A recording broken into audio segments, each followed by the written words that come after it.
According to my understanding, it only could have been such that the predatory dinosaurs hunted with certainty in packs. Now, was that actually so, or am I mistaken?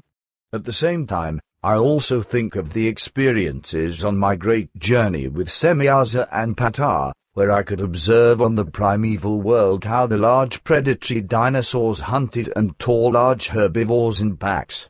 This must have happened in the same way on the Earth during the time of the dinosaurs, or in this respect, am I completely on the wrong track with my opinion? Quetzal says what you saw on your great journey, that likewise occurred in the primeval times on Earth. There were also many different genera and species of predatory dinosaurs on Earth, and indeed, very small, medium, large, and such that must be designated as giants, titans, and colossi, like the Tyrannosaurus rex and the Titanosaurus emperors, as you designate these predatory dinosaurs appropriately.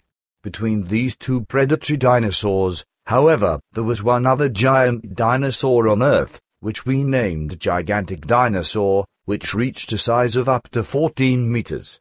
And you were actually correct with your acceptance that all these enormous, gigantic, and titanic dinosaurs were also no loners but rather pack animals that also lived in packs and hunted as such and tore their victims, whereby these victims, as you suppose, also included the large and largest plant-eaters, like even the long-necked dinosaurs. Billy says so one must speak practically of at least 3 different giant predatory dinosaurs, and to be sure, of the Tyrannosaurus rex, of the Tyrannosaurus gigantus, and of the Titanosaurus emperor, as I now call the critters. Perhaps the earthly scientists will crush me with their cars and insult me into the ground as a layman, but I now name the beasts just like that. Quetzal says that is correct. And you can actually name the animals according to your free will, as you wish. Billy says nice. Then something else, do I remember correctly? Patar gave me the information when we were at Neptune that on this planet, storms prevail, which reach 2,000 kilometers per hour. Quetzal says your recollection is correct. Billy says good, then I would like to ask you something in reference to Egyptian mummy tombs. It is always maintained that the clairvoyant Caius, or whatever his name is, should have said that underground cities and large mummy tombs, etc., are still buried in Egypt. What is to be made of this? Quetzal says such cities and tombs actually exist, but they haven't been found up to the current time. For example, one of the largest mummy tombs, which comes from the 1st and 2nd century AD, is located in the Egyptian place of Bahariya. In this tomb, about 10,000 mummies are buried, together with a lot of gold. Billy says, and have the archaeologists not found anything there yet, or are the graves already robbed? Quetzal says so far, the earthly archaeologists still have no notion or even knowledge of this large tomb. Billy says, however, the giant tomb will certainly be found one day, right? Quetzal says I have no information about that. Billy says then in relation to this, have you made no looks into the future or probability calculations or even journeys into the future or otherwise made any clarifications that could give enlightenment in this respect? Quetzal says no, until now, it was not of importance for us.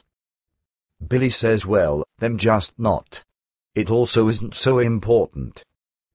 Quetzal says as I have determined time and again, the Earth people exercise very much criticism toward their neighbors. Since I cannot find my way to it, I would like to ask you for your opinion. Is the criticism, just as it is applied by the Earth person, really necessary or just a bad habit? My understanding for this is lacking very much. Billy says the practicing of criticism, that is the criticizing of the Earth people against their neighbors, corresponds to a very bad habit, which is founded in the desire to be better and the desire to know better than one's neighbors. The criticizers are, thus, of the false belief that they are better or could be somewhat better or would know better, etc. than those whom they criticize. Thus, no so-called healthy assessment is practiced, which exists in the so-called art of assessment, through which a neutral assessment of a person or thing takes place. Rather, a criticism occurs, which truly consists of pointing out alleged or genuine errors in a derogatory manner, in order to affect one's neighbors with it psychologically or in any way. This is also true for the so-called professional critics, who have the audacity to criticize people and their labors and works, etc., as well as things and stuff of any kind in their wrong and megalomaniacal conceit and think that they would understand something of the matter concerned. Critique or criticism truly exhibits in no way the form of an assessment or art of assessment and doesn't rest in an examination and in an insight, but rather is grounded in a chronic, habitual, derogatory laceration and abasement to that which is criticized. This, however, has nothing to do with the assertion and misrepresentation of the earthly philosophers that it would concern an assessment, an examination, and an insight, as well as an evaluation. These values do not find their authorization in critique or criticism but solely in the neutral art of assessment and in the neutral assessment evaluation. But critique or criticism doesn't know these values because solely a judgment follows from it, through which a person claims to classify something as given or not given, as good or bad, as negative or positive, or as genuine or false and, accordingly, to make a decision autocratically. At the same time, an assessment is completely omitted because neither the negatives nor the positives are effectively seen in their true form. In contrast to this are the assessment and evaluation, through which not only the negatives but also the positives become seen, recognized, assessed, and evaluated. Through this, someone or someone's action, labor, work, thing, or matter, etc. doesn't just simply become criticized and, thus, torn up into the air, so that the whole thing truly only corresponds to a lousy, biased, hateful, autocratic, and arrogant intolerance. This also refers to the opinion and life attitude as well as to the world view of the people and also how they dress, what hobbies and pleasures, etc. they have, and what kinds of lifestyles they maintain, because all these things, which are really of the purest private nature, are also complained of by the trouble-making critics and are mercilessly and self-righteously torn apart in a yelping manner because they regard themselves as better and more clever than they conceive this to their neighbors, even though they themselves are usually being straw-dumb and stupid and have a crude attitude toward life and toward their fellow human beings. Quetzal says, your remarks make many things clear to me. Billy says, with the Earth people, unfortunately, is it usually the case that they let criticism prevail rather than reason? It should rightly be so, that the opinion of a person is accepted and respected because he can always correct it himself if it should be wrong and he becomes aware of this fact.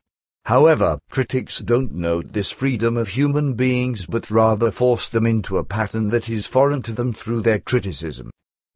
Quetzal says that is correct. But now, my friend, I still have to discuss a few things with you that shouldn't be of an official nature.